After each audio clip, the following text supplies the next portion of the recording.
Segundo o historiador Eugene Rogan, a guerra contra o terror e a Primavera Árabe tem sido os piores anos da história árabe moderna. A admiração por Osama Bin Laden era e é praticamente generalizada em todo o mundo árabe e muçulmano. Lembrando que os islâmicos sunitas reivindicaram a vitória sobre a União Soviética na Guerra Afegã Soviética, que eles chamaram de Jihad Afegã. Em 20 de março de 2003, os Estados Unidos invadiram o Iraque. Saddam Hussein and his sons must leave Iraq within 48 hours.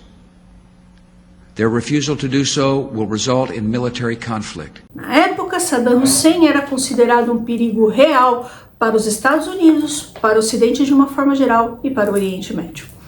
Entenda tudo nesse vídeo. Oi pessoal, tudo bem? Seja muito bem-vindo de volta ao meu canal. Se você não me conhece, meu nome é Juliane, por aqui eu falo a respeito de história. Dê uma olhada nas minhas playlists, nos vídeos do canal. Se você gostar, se inscreva, deixe o seu like, deixe o seu comentário, essas coisas são importantíssimas.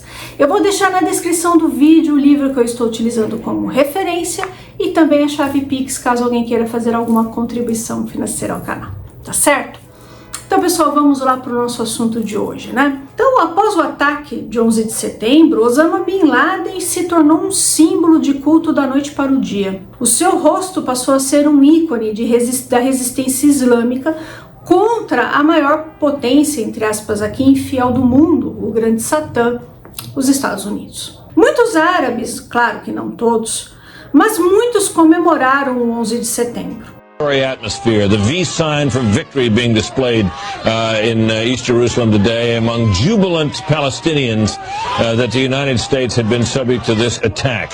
What are we to make of that, Jennifer? Are we to, Yasser Arafat may issue this condemnation. Look at this. We're seeing people applauding, clapping, smiling, happy to know that thousands of Americans have died in this sneak attack. And there you see a V for victory sign held up to the camera. O povo americano ficou assustado, confuso e furioso e se sentiu vulnerável em sua casa. Eles exigiram que Washington revidasse de forma rápida e decisiva. A guerra contra o Afeganistão começou em 7 de outubro de 2001. Tem vídeo sobre a guerra do Afeganistão aqui no canal, tá? Em 2002, o governo Bush desviou suas energias para o Iraque. Eles temiam Saddam Hussein. O regime de Saddam era um matadouro e era chamado de República do Medo. Lembrando, pessoal, guardem bem essa informação, tá? Lembrando que Saddam Hussein era sunita, governando uma maioria xiita. E ele governava como? Através do medo, da repressão, da tortura, da falta de liberdade, ok? Em 22 de junho de 1979, poucos dias após assumir a presidência do Iraque, Saddam Hussein convocou uma assembleia urgente com a liderança do Partido Socialista Baath, da qual ele fazia parte, né? Um de seus tenentes abriu a reunião anunciando uma conspiração de traição, na qual os conspiradores estariam presentes. E um antigo rival do partido, com sinais de tortura, foi apresentado para identificar os 68 supostos colaboradores. Enquanto os nomes eram citados e os acusados detidos, o pânico tomou conta da sala. Desesperados para assegurar a Saddam a sua lealdade, alguns começaram a gritar histericamente: "Viva Saddam! Viva Saddam! Viva o partido!" Os conspiradores têm muitos sonhos. Ele alega que descobriu uma conspiração contra ele. Podem ter certeza. Eu garanto a vocês que eu vou pegar a minha arma e vou lutar até o fim. Ele apresenta um membro sênior do partido Baath, Murri Abdal Hussein Mashhad, o homem que Saddam alega ser o líder da conspiração. Dá pra ver como ele está assustado quando começa a contar a história da conspiração. Mashhad recebeu a promessa de que viveria em troca de alguns nomes. Mashhad começa a dizer nomes. Seus colegas conspiradores, diz ele, estão nesta sala. Os membros do Serviço de Segurança, agora sob o comando do meio-irmão de Saddam Hussein, Bassam al-Tikrit, os levam para fora. 10 homens são removidos. Saiam! Saiam! Ninguém sabia quem seria o próximo. Depois, mais 10. E vemos o rosto dessas pessoas. Eles estão pálidos como neve. Depois, mais 10. Saddam está fumando um dos seus charutos cubanos que ele ganhou de seu amigo Fidel Castro. Ele é muito calmo, muito frio. E depois, mais 10. Ele estava muito feliz. Estava sentado, sorrindo, fumando o seu charuto. Aqueles que ficaram tiveram uma opção. A opção de lealdade, de total lealdade e de jurar fidelidade a Saddam Hussein.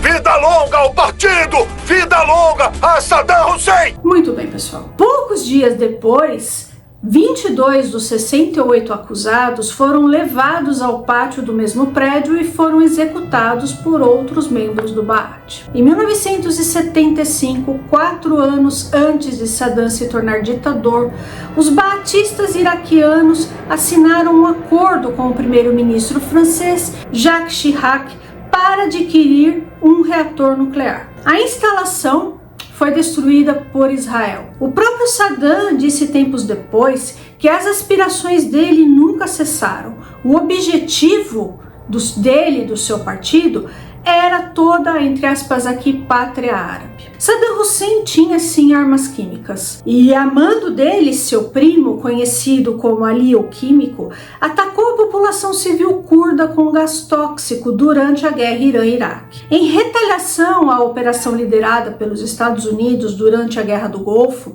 Saddam Hussein mandou incendiar os campos de petróleo do Kuwait e jogou toneladas de petróleo no mar, causando um grande desastre ambiental. E esses, pessoal, são só alguns exemplos das tragédias e coisas terríveis em que o Saddam foi mandante, né? Os governos norte-americanos e ingleses viam, e com razão, Saddam Hussein como um grande perigo na questão das armas químicas. Por exemplo, durante anos, os inspetores de armas da ONU enfrentaram obstrução regular de um comitê de ocultação dirigido por Qusay Hussein, o filho mais novo do ditador. Inclusive, os inspetores internacionais conseguiram confirmar a existência de um programa nuclear muito mais avançado do que eles esperavam. Em 1998, o Iraque expulsou a equipe de inspeção de armas químicas da ONU. Os inspetores disseram que o regime iraquiano não havia destruído seus agentes bacteriológicos e ainda tinha armas químicas. Os Estados Unidos e o Reino Unido lançaram uma enxurrada de ataques com mísseis de cruzeiro contra Bagdá, sem autorização da ONU.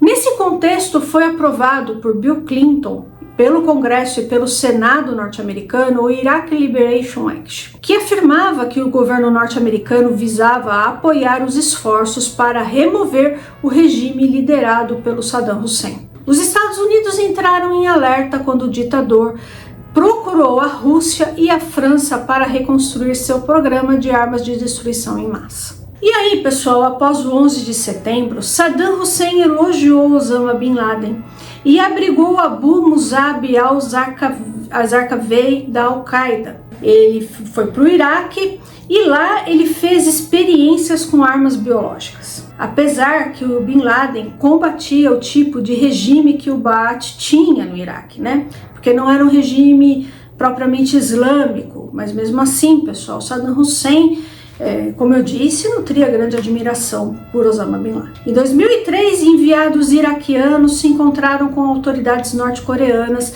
interessados em comprar mísseis da Coreia do Norte. Diante desse contexto, Joe Biden, que é do Partido Democrata, argumentou que Saddam era um perigo sim e que ele tinha que sair de qualquer forma. Biden acreditava que os Estados Unidos, se necessário, tinham que usar a força. Tony Blair sempre falou que Saddam era um perigo para o Oriente Médio e para o Ocidente. O mundo árabe gostou quando George W. Bush foi eleito no ano 2000, pois seu pai era simpatizante dos palestinos e eles são do ramo do petróleo, portanto priorizariam as relações com os países árabes. Quando assumiu a presidência, Bush recebeu da CIA uma lista com as maiores ameaças aos Estados Unidos, No topo da lista estavam Saddam Hussein e a Al-Qaeda, que eles não tinham grande conhecimento ainda de como funcionava esse grupo terrorista, do tamanho dele e tudo mais, né? E aí, pessoal, após o ataque de 11 de setembro,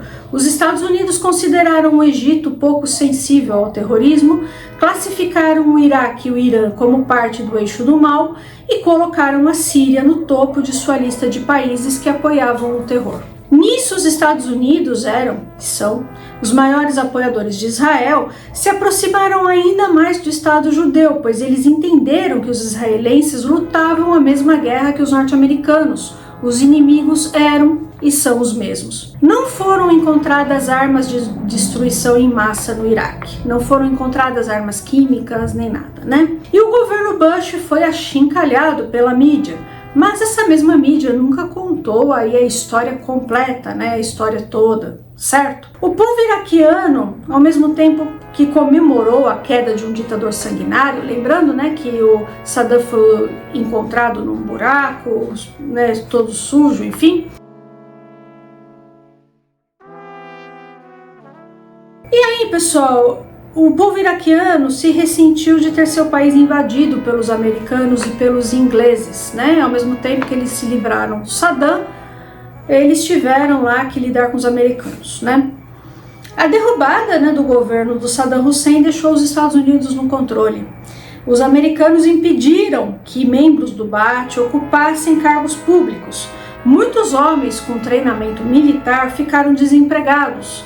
E os sunitas estavam ressentidos de terem perdido o poder. Nisso, pessoal, o Iraque logo se transformou num campo de recrutamento para jihadistas. O líder curdo, Jalal Talabani, foi nomeado presidente do Iraque e o político xiita Nouri al-Maliki foi designado primeiro-ministro.